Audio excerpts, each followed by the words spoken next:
ఏడాది పాలనలో ఊహించిన దానికంటే ఎక్కువే చేశామని ముఖ్యమంత్రి చంద్రబాబు అన్నారు.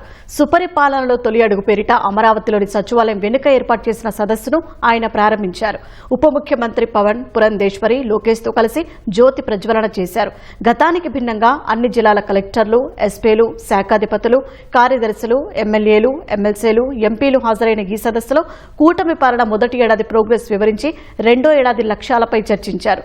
అభివృద్ధి సంక్షేమాన్ని సమతుల్యం చేసుకుంటూ ముందుకు వెళ్తున్నామన్న సీఎం ప్రభుత్వ నిర్ణయాలను అధికార యంత్రాంగం చిత్తశుద్దితో అమలు చేయాలని కోరారు. సమస్యలు అధిగమించేలా కార్యాచరణ తయారు చేస్తున్నామని తెలిపారు. తెలివితేటలను ఆచరణలో పెడితేనే అద్భుతాలు జరుగుతాయని గీతోపదేశం చేశారు. ఈరోజు కేంద్రంలో ఉండే ఎన్డీఏ ప్రభుత్వం, రాష్ట్రంలో ఉండే ఎన్డీఏ ప్రభుత్వం డబుల్ ఇంజన్ సర్కారు వల్ల ఏ విధంగా అభివృద్ధి సాధ్యమో ఈ ఒక్క సంవత్సరంలో మనం అది కొంతవరకు చేసి చూపించాం. అస్తవ్యస్తమైన ఆర్థిక వ్యవస్థ, కనీసం కేంద్రం సహకారం లేకపోతే ఊపిరి కూడా పీల్చుకోలేని సందర్భం. ఆ రోజు ఎన్డీఏ ప్రభుత్వం చాలా స్పష్టంగా చెప్పాం, విధ్వంసం నుంచి రాష్ట్రాన్ని కాపాడతాం, అదే మరి పునర్నిర్మాణ దిశగా ఈ రాష్ట్రాన్ని ముందుకు తీసుకుపోతామని చెప్పి ఈ ఒక్క సంవత్సరం తొలి అడుగు మాత్రం నేను ఒకటే మీ అందరికీ విజ్ఞప్తి చేస్తున్నా. ఏదో అన్నీ చేసేసామని నేను చెప్పడం లేదు, కానీ ఊహించిన దానికంటే ఎక్కువ చేయగలిగాం.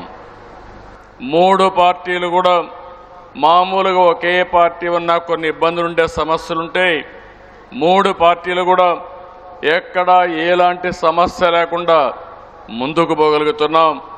అలాంటి సహకారాన్ని అందించినటువంటి డిప్యూటీ సీఎం పవన్ కళ్యాణ్ గారికి, పురంధేశ్వరి గారికి, బీజేపీ నాయకులకి, కేంద్రంలో ఉండే ప్రధానమంత్రి నరేంద్ర మోడీ గారికి మనస్ఫూర్తిగా ధన్యవాదాలు తెలియజేస్తున్నా, అభినందనలు తెలియజేస్తున్నానని చెప్పి నేను మీకు తెలియజేసుకుంటూ, సంపద సృష్టించకుండా, ఆదాయాన్ని పెంచకుండా నేను సంక్షేమ కార్యక్రమాలు చేస్తానంటే ఎక్కడి నుంచి సంపద వస్తుంది, డబ్బులు వస్తాయని అడుగుతున్నా.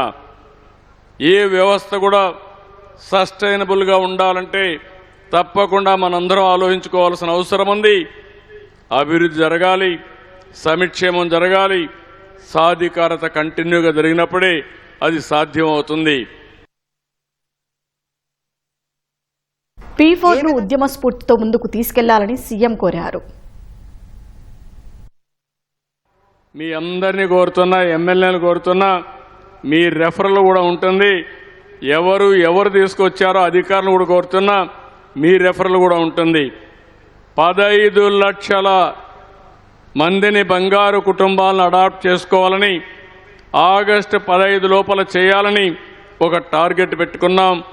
ఇది కానీ చేయగలిగితే ఒకసారి చేసి వదిలిపెట్టడం కాదు, నిరంతరం చేయాలి. మెరుగైన జీవన ప్రమాణాలు రావాలి. అందరి ఆదాయాన్ని ఈక్వలైజ్ చేయలేం, కానీ కింది వాళ్ళని పైకి తీసుకొస్తూ ఉంటే అది నిరంతరం జరిగితే అందరికీ మెరుగైన జీవన ప్రమాణాలు వస్తాయి. అందరినీ కోరుతున్నా, ఇది ఒక ఉద్యమ స్ఫూర్తితో తీసుకుపోవాల్సిన అవసరం ఉంది. అన్ని ప్రోగ్రాముల కంటే ఈ ప్రోగ్రాం కానీ మనం సక్సెస్ చేయగలిగితే మానవత చాటుకున్నట్టు అవుతుంది. ఇది one of the best program. దీన్ని అందరూ అడాప్ట్ చేసుకోవాలి. ఇక్కడ అన్నీ చేస్తాం, కానీ ఈ ప్రోగ్రాంకి మాత్రం అందరి భాగస్వామ్యం, అందరి ఇన్వాల్వ్మెంట్ ఉండాల్సిన అవసరం ఉంది.